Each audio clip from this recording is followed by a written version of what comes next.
4월 7일은 서울 부산시장을 뽑는 보궐선거가 아니고 문재인 정권의 총체적 무능, 내로남불, 위선, 안보 위기를 초래한 이 불실하는 정권을 심판하는 날이다.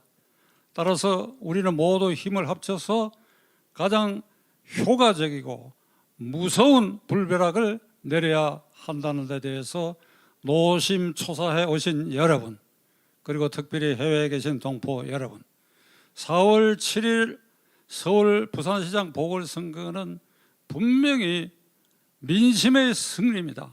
민심의 불벼락을 이 정권에 내린 것입니다. 민심의 승리의 주인공은, 그 민심의 주인공은 결국 국민인 여러분과 저희들입니다. 그래서 이 선거의 승리는 곧 국민의 승리입니다. 문재인 정권은 2017년 5월 10일 취임사에서부터 자기 정권은 촛불혁명 정권이라고 하는 것을 내세우고 그것을 언제나 선전선동의 도구로 써왔습니다. 촛불혁명의 정신을 이어받아 지금 사회자가 말씀하신 대로 검찰개혁하고, 검찰개혁은 정권을 향한 수사를 못하게 하는 것이고, 촛불혁명 정신을 받아 검찰을 해체하고 그 혁명 정신으로 검찰총장을 쫓아내고 거기에 고비고비마다 촛불혁명을 들매가지고 모든 것을 정당화하려고 했는데, 이번 4월 7일은 이 촛불혁명을 투표혁명이 제압한 날입니다. 투표혁명이 제압해버렸어요. 이 시간 이후에 4월 7일 개표 끝났으니까 4월 8일 이후에 문재인의 입이나 이 정권 실세들의 입에서 절대로 촛불혁명이라는 말은 사용하지 못하게 됐습니다. 투표혁명으로 이를 완전히 제압했습니다. 투표혁명의 주인공이 누굽니까? 국민인 여러분과 저입니다. 그래서 이 승리는 투표혁명의 승리, 곧 국민의 승리입니다. 자, 모든 면에서 완벽한 국민의 승리를 이끌어냈습니다. 앞에 스님 말씀대로 이것은 특정한 누구누구의 승리나 특정한 야당의 승리가 아니고 국민 모두의 승리다 하는 것을 우리는 다시 한번 확인할 수 있습니다. 자, 사정이 이러한데도 문재인 대통령은 장막 뒤에 숨어서 4월 7일 이후 오늘 1월 토요일 아침까지 그 모습을 나타내지 않고 있습니다. 대변인을 시켜서 한 줄짜리 성명을 발표했습니다. 한 줄짜리. 국민의 엄중한 질책을 받아들인다. 코로나 극복, 민생 안정, 부동산 부패 척결에 모든 노력 기울이겠다. 여러분, 이게 망발이라고 저는 생각합니다. 이 빈 껍데기, 문재인 대통령은 당연히 이 국면에서 석고대죄를 해야 합니다. 석고대죄를 해야 합니다.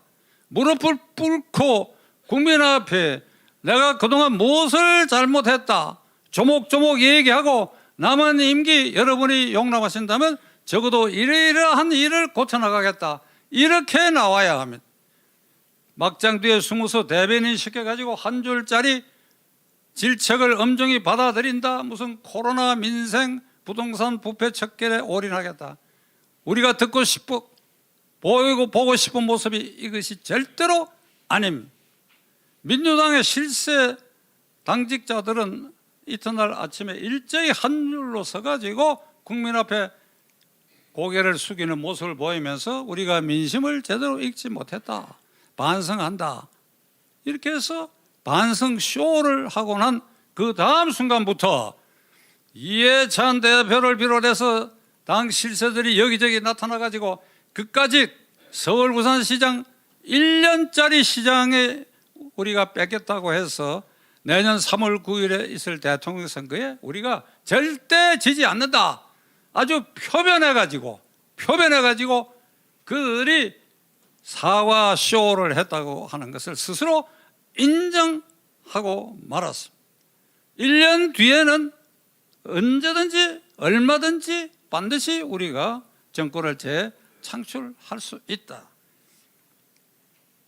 이들은 이번에 그들의 실패가 언론과 검찰을 제대로 개혁하지 못해서 그랬다. 다음 날은 이렇게 말하기 시작했습니다. 선거 개표 다음 첫날은 문재인 대통령이 장막 뒤에 숨어서 엉뚱한 소리를 했고, 그리고 민주당 당직자와 실세들은 고개를 숙이는 신용만 하고, 그리고 즉시 고개를 쳐들고 내년 대통령 선거는 이길 수 있다. 1년짜리 시장에 졌다고 해서 우리가 낭망할 사람들이 아니다. 그리고 곧이어서 이번 실패는 언론과 검찰 개혁이 안 됐기 때문이다. 이래가 이들이 언론 개혁에 나서서 유튜버까지 지금 옥죄일 그런 태도로 위협하는 자세를 보이고 있습니다. 2011년에 조국이라고 하는 자가 당시에 여당을 향해서 어떤 말을 했느냐. 파리가 두 손바닥을 싹싹 비비면서 잘못했다고 하는 신용을 할 때는 이게 가짜니까, 그럴 때는 파리채를 들고 퍽, 아주 그 SNS에 글자로 퍽이라는 써서 퍽 해서 때려잡아 죽여야 된다고 얘기했습니다. 이 말을 지금 이 국면에 대입한다고 한다면 문재인 대통령과 정권 실세들 패배를 진심으로 인정하지 않고 국민에게 석고대죄도 하지 않고 다시 고개를 고추들고, 그리고 내년 대통령 선거는 우리가 이겨내겠다. 이 민심의 불벼락을 맞고도 이렇게 정신 차리지 못하는 이들에 대해서는 조국이 말한 대로 파리채가 아니라 불벼락으로 퍽 소리가 나도록 이렇게 두들겨 패야 된다고 저는 생각합니다. 여러분 어떻게 생각하십니까?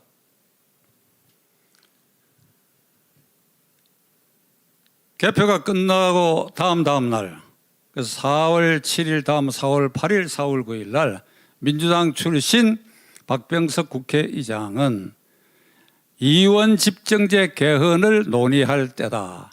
개헌론을 짚기 시작했습니다.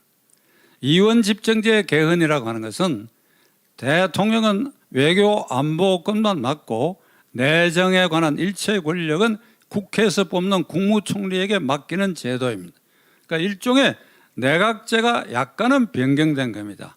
대통령은 형식상 국가 원수로서 국민이 직접 뽑지만은 말하자면 그건 허수아비 대통령이고 알짜배기 국무총리는 국회에서 뽑는 것입니다.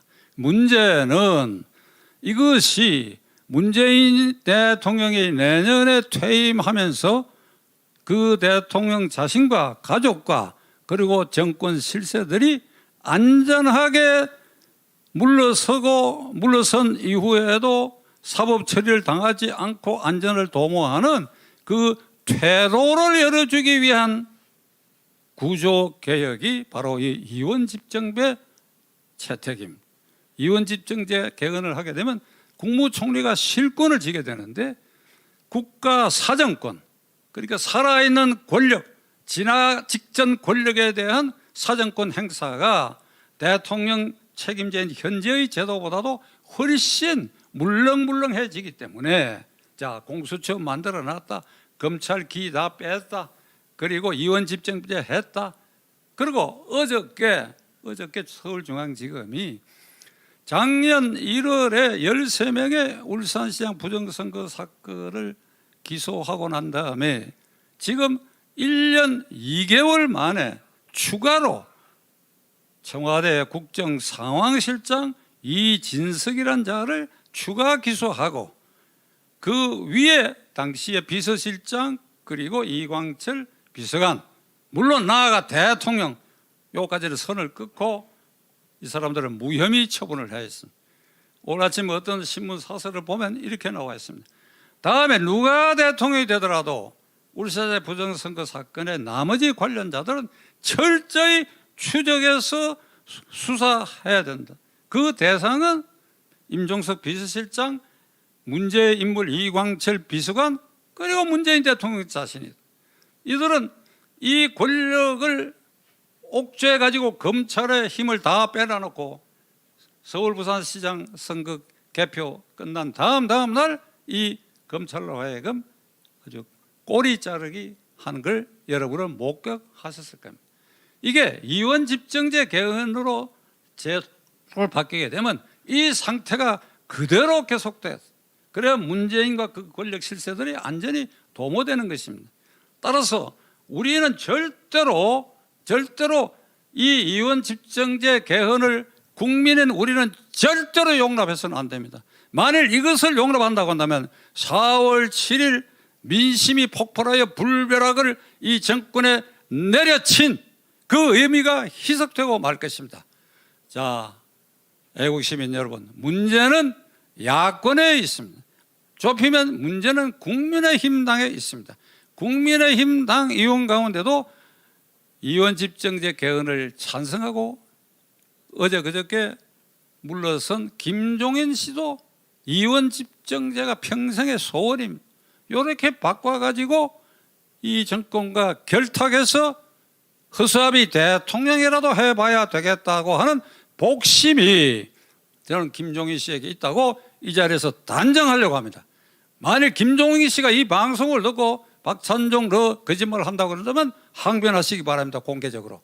그리고 국민의힘 당의 중진 원내대표, 대표 등의 자리를 지키다가 지금 원외 인사가 된 유력한 중진들 가운데도 이 의원 집정제가 필생의 사업으로 생각하는 사람들이 있기 때문에 만일 우리가 두 눈 부릅뜨고 감시의 눈길을 조금이라도 돌리게 된다면 이 국민의힘 당의 일부 세력과 그리고 민주당 실세들이 결탁해가지고 야합해가지고 의원 집정제 개헌을 물리칠 가능성이 지금 있습니다.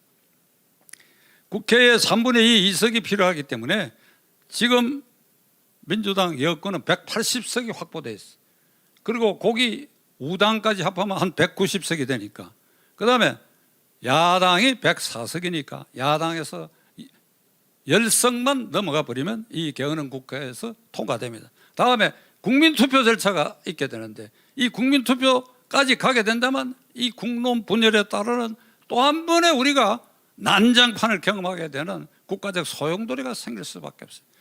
따라서 의원 집정제 개헌은 지금 절대로 할 단계가 아니고 이를 도모하는 자들은 후일 우리 헌정사에 역적으로 취급될 것이다.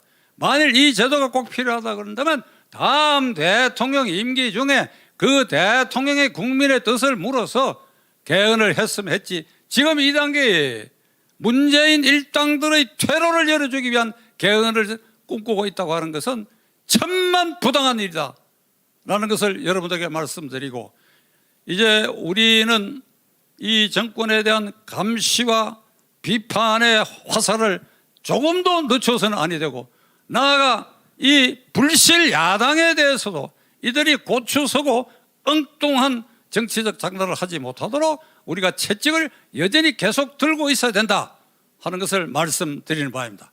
감사합니다.